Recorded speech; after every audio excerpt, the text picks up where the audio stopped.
The Temptations would soldier on without one of their most popular members in David Ruffin. But it turns out that they were actually even more successful after his departure, producing 7 top 10 singles between 1968 and 1971, and winning their first Grammy. The group would revamp its sound, going from mid-tempo love songs to politically charged funk records, in which all the members would trade leads. Motown press releases at the time would announce that David Ruffin left the Temptations in an amicable split, not the reality that he was actually fired for his behavior.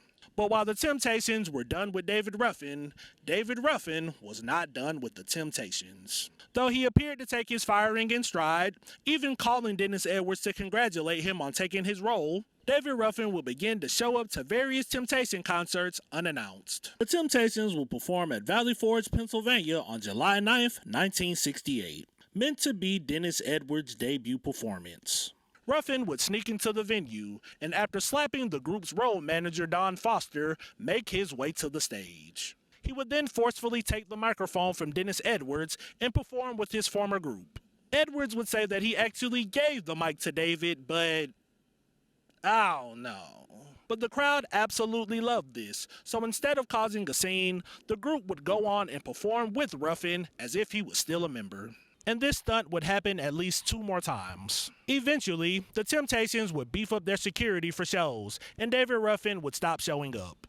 But later in 1968, he would change tack and sue his label, Motown Records. Being that Ruffin was not an original member of the Temptations, he had a different contract than the other 4 members, and it turns out that that actually created a lot of problems while he was in the group. But nonetheless, Ruffin would lose this lawsuit and be ordered to remain on Motown. As the Temptations continued to grow, David Ruffin began to fall. His debut single, My Whole World Ended, was actually a success, going all the way to number 9 on the Billboard Hot 100. But his follow-ups were increasingly less successful, and apart from a 1975 hit record and Walk Away From Love, his career would wither away. Meanwhile, the Temptations' name and brand would grow into iconic status. But most would agree that the Temptations were at their most iconic when David Ruffin was a member and a lead singer.